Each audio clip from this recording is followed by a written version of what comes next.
Welcome, everybody. My speaker today is Dr. Meghan Prato. She's going to be speaking with us about dating during COVID. Dr. Prato, can you tell us a little bit about your work? Yeah, so I am a licensed psychologist in Pennsylvania. I work outside of the Philadelphia area, and about 50% of my practice is with families, but the other 50% is with couples. So I work primarily with folks who are either married and in distress or are thinking about getting married. So a lot of my work is kind of focused on how to make relationships as good as they can be. Great, thank you. So, in your sense of things, how has COVID affected dating, particularly for people who have a really hard time kind of putting themselves out there? How has that changed things? Yeah, it's been really hard, I think, for the folks that I see that are individuals and are trying to enter into the dating field. The thing that's really tough is that if they are accessing online dating, there really isn't any next step that they often take to try and go out on a date. It's people's level of comfort with going out to a restaurant is really different, or to a bar, or really anywhere. So the taking it to another step of having actual face-to-face contact feels hard to do and hard to broach. So there's this level of disconnect, and I think people are feeling kind of hesitant to reach out for any type of dating because of that. I think they're a little bit worried about, well, there's no point, like I can't really see this person, or I really can't date. So, I'll just wait till the pandemic's over and then I'll start dating. And I think a lot of people have given up on the idea of dating, or at least that's been my experience, just because if they can't move forward with a face-to-face interaction, it feels like I don't know too many people that want to maintain a relationship only virtually. So, and it just feels like such a big task to try to make the transition to putting that person in your COVID circle. So, yeah, a lot of people are kind of backing off from making that move. And some of that is rooted in very real anxiety about COVID. And some of it is kind of exacerbated by just natural anxiety of wanting to reach out, because a lot of people have had dating failures. And meeting people online is difficult. And I think it's another reason that people have to kind of back off. It's another way to kind of be comfortable with the idea of saying, I think I'm just going to wait. So So it's partially an excuse, but it's also partially a little bit realistic, and yeah.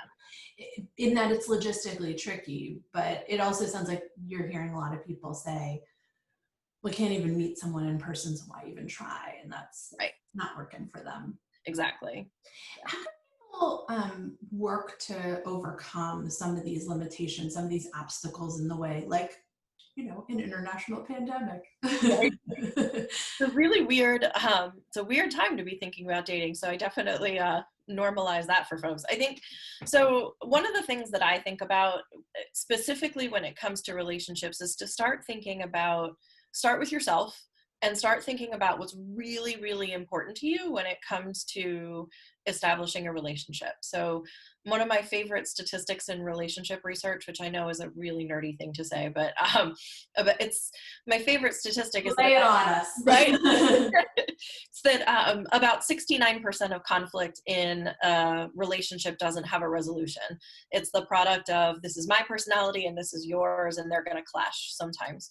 And the reason that's my favorite statistic is because it kind of implies that I love you the way that you are, even though I don't really like this thing. Like, I wish this would change, but universally, I accept you as a whole.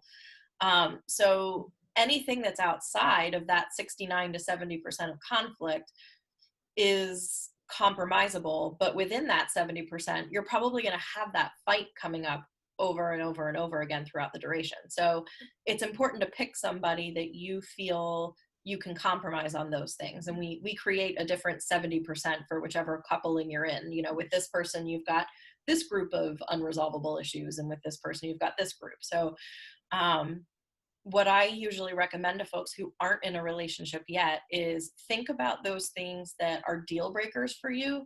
Like, I cannot have a partner who doesn't share this value with me or sees things this way. And everything else is about finding out where you can be really flexible. Like, I may not like that I'm a spender and my partner's a saver, but I'm willing to work with it. Like, that's not a deal breaker for me. So Mhm. I think step one is kind of figuring some of those things out, which truthfully, a lot of people have already done. I think the biggest piece is most people have thought about what their deal breakers are. I think the biggest piece is figuring out where you can be flexible and just how flexible you are. So after you've done that, Maybe this is all an opportunity to like kind of shift our ability to be flexible. I agree. And I think it's hard because being flexible doesn't mean that you're compromising your values. What it means is you're allowing space for your partner's values to mesh with yours in a way that both of those values can be honored. So, and that's hard. And it's hard to think about what that's like conceptually when you are thinking about it only on your side for this point until you have a partner that you're doing that with. But at least if you kind of start your work in that area, you can kind of get a better sense of, here's where I'm willing to bend, and here's where this is as far as I can bend on this thing before I really feel like I can't go any further. So the first thing I tell folks is to start that work. I don't feel like you need to have it all written down on paper or to have it all very clearly spelled out. But if you can start some of that cognitive work and really start outlining what those things mean to you and how important each of those things are, it kind of helps you discern a little bit better, is this person that perhaps I'm meeting right now a good fit for me? And do they think I'm a good fit for them? So that's, I think, the first step. And then after that, I think truthfully, it's more about setting yourself up with very realistic and small expectations for each step. If you, especially right now, if you take trying to say, oh, okay, well, I'm going to meet all these people and I need to figure out how to start a relationship and move on to a marriage and all that type of stuff, and kids and houses, and like, that's a really daunting task. Yeah. And it takes years to develop that type of relationship. So focus on the next step in front of you. It's the next right step. It's say hi, like make a goal and say hi to somebody and just offer to talk to that person and see where it goes. You might be looking for marriage, and I completely understand that. Marriage starts with a hi. So it's kind of like breaking it down into its next minuscule steps and going from there, and kind of seeing where things bloom from there. And I think when I think about dating, especially in the COVID world, the more you break it down into manageable steps, the easier it's going to be to kind of move forward. That's great. Thanks so much. Do you have any other tips about how people can work on their dating game during this time? Totally. So I think the thing to remember about the dating game is that it's a tough game to play, because especially online, because you're going to be meeting so many people.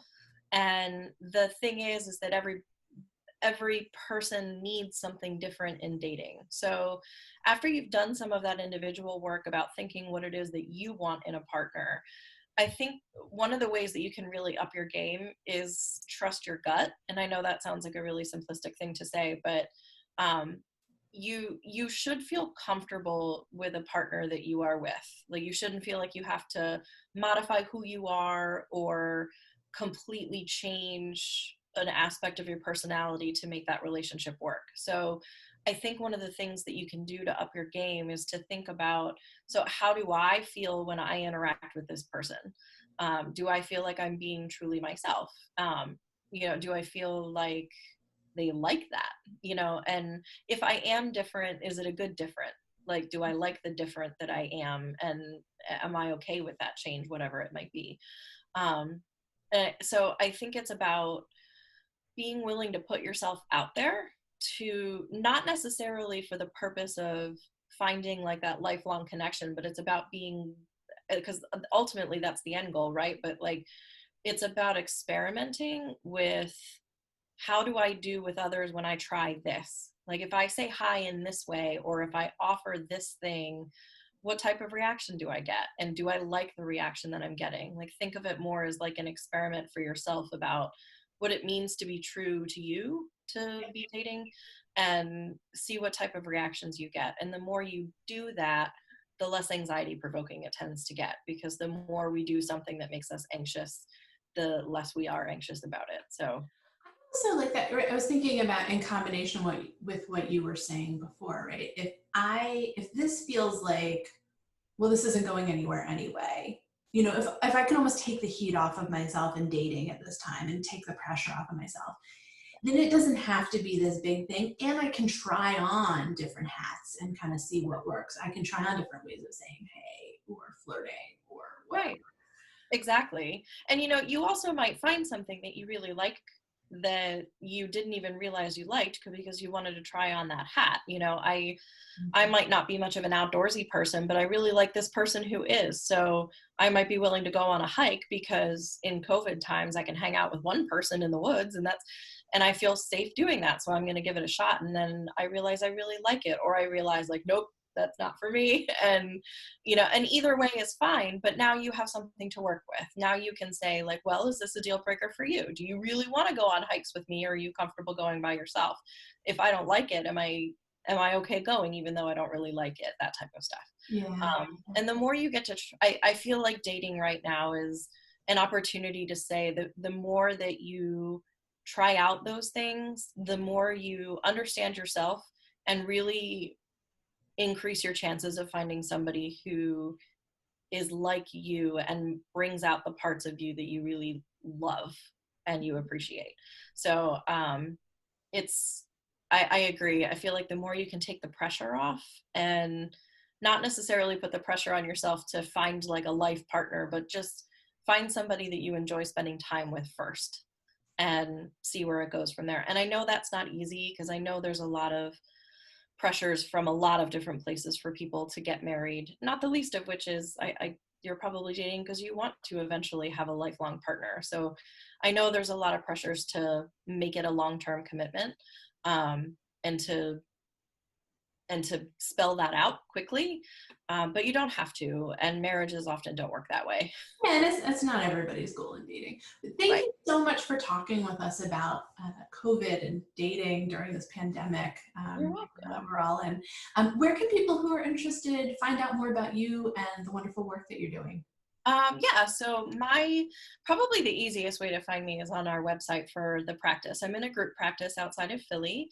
It's called Mainline Counseling Partners, and that's our website. It's mainlinecounselingpartners.com. So if you go there, you can read about myself and my colleagues and all the work we're doing there. And if you need any support, we'll be happy to help you.